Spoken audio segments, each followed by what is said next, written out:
Hey guys, welcome back to the channel. I know it's been a while since I uploaded. I've had a lot of jobs lately in terms of sessions, and which is great for business, but I haven't had time really to upload anything on YouTube.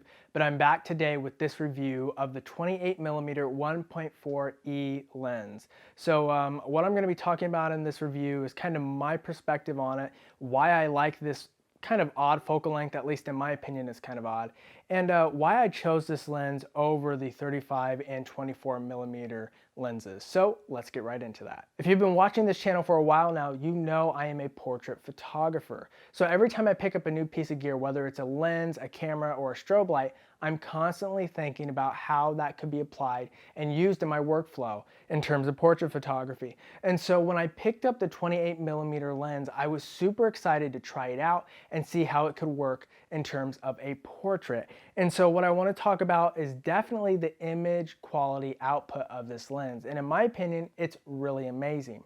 Now, as many of you know, 24mm and 35mm are both common focal lengths for like street photography, lifestyle photography, portraiture, landscapes, whatever. But not a lot of people consider 28mm. At least in my opinion, I don't think people really consider that focal length. So the Nikon 28mm 1.4E lens has incredible image quality output. Number one, it's contrast. Now, when I first took some images with this, when I got home from the camera store, I had my brother go out and I took some images of him just standing around. And right out of the box, this lens has amazing contrast. Very nice micro contrast as well, I found. Basically, when I took the picture, I was surprised how contrasty it was, and I honestly really didn't have to do a lot of post-processing on it to give me that punch I usually enjoy looking at. The next thing I noticed about this lens was the vignetting it has, especially at 1.4. Now, it's very common for 1.4 lenses to have vignetting, okay? But I noticed that this had quite a lot. And of course, it is a wide angle lens, so that's going to add to the vignetting factor as well. Now, while I don't really mind it as much, when you're paying $2,000 for a lens, I kind of would expect a little bit better at 1.4. So, I like some of the vignetting from time to time, but as you can see in some of these sample images, there is quite a lot of vignetting. So do keep that in mind if you're looking to pick up this lens. It will have a lot of vignetting. If you don't mind editing that out of in post, then good for you, then that's fine then. Okay, the next thing is AF performance. Now the autofocus performance of this lens is good. I wouldn't say it's excellent, okay? Most of the Nikons with 1.4 apertures have very slow autofocus systems. So they're not really gonna be useful for sports or anything like that. They're gonna be used more for still objects, which is why it works perfectly in my workflow for portraits. Most of the time when you're taking portraits, you will, your client will be standing still or you'll be putting them in a pose or whatever. So it works extremely well for that. So if you're looking at picking up this lens for portrait photography, whether it's just regular portrait photography or lifestyle or street, it's going to be just fine. In terms of distortion, oftentimes distortion is a major issue on wide angle lenses. And while this is not an ultra wide angle lens, even the 35 and 24 can have some distortion issues. Well, I'm pleased to announce that the 28mm does have a little bit of distortion, but honestly not that much. And that's huge because when I'm in post, I don't have to apply those profile corrections in Lightroom or whatever, and that really helps in terms of editing and saving a little bit of time. And it just makes the image look more natural. It doesn't look, like the subject's too pinched in, if you will, or too widened out. It just looks pretty nice. So distortion is very minimal on the Nikon 28mm 1.4. One of the biggest things in terms of a lens that most people are looking at when they're considering that lens is sharpness. A sharp lens is going to give you incredible results. This lens is incredibly sharp, even at 1.4, which is huge because you don't buy a 1.4 lens and shoot it at f4 all day long. I mean, maybe some of you do and that's fine, but when I purchase a 1.4 lens, I want to shoot it at 1.4.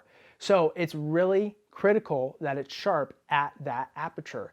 And sure enough, it is. In fact, it's incredibly sharp, as you can see with some of the sample images cropped at 100%. So that's awesome. The next thing I want to talk about is the build quality of this 28mm lens. Now, it is a $2,000 lens, and if you're going to pay that premium price for a lens, you're going to expect it to be sturdy and to hold up perfectly fine, and this lens does. It is weather sealed, so that's a big thing for people who like to shoot, in the rain or whatever. I'm not sure why you would do that, but if you do that, you're covered there, okay? It is a little plasticky. The barrel is plastic, but it's a premium plastic and it holds up pretty well, and it feels, as I said, very sturdy and very solid. So in terms of build quality, there's no problem. One more thing I want to mention about the 28mm 1.4e is that it has very nice bokeh. It's very creamy, it's pretty round overall. I know sometimes, certain lenses, say like the 105 1.4e, it has like almost this cat eye effect on its bokeh, an onion effect, I think some people call it.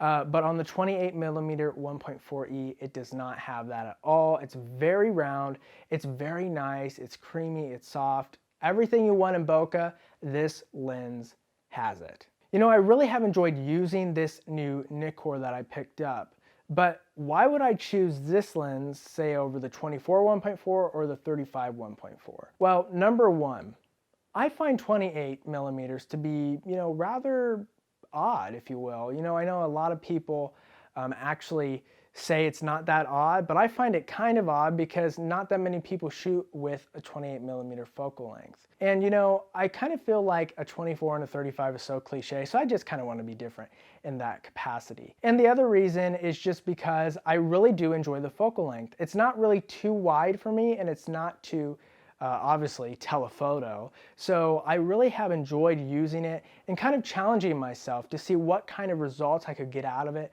what I could do with the portraiture and all of that with this lens. I just really have enjoyed using it, and that's why I picked up this 28mm lens over the 24 and the 35. Guys, would I recommend this lens for portrait photographers or people looking at doing, let's say, street photography or lifestyle or whatever it may be, weddings maybe? Absolutely. It's going to be a great lens, hands down. It's incredibly sharp, great bokeh, and it's just got everything that you would expect from a $2,000 lens. So if you want to pick up this lens, of course, go to the description below. There's a link there where you can pick it up, and if you purchase it from that link, it helps my channel out, so please consider doing that. Guys, I hope you enjoyed this review of the Nikkor 28mm 1.4e lens.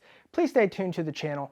As I said in the past, I have a Nikon Z6 review coming up and an unboxing as well. Of course, they haven't come in yet, but check that out. Also remember, tonight there is a live stream, 8:30 Central Time, so please tune in for that. Guys, thanks for watching and have a great day.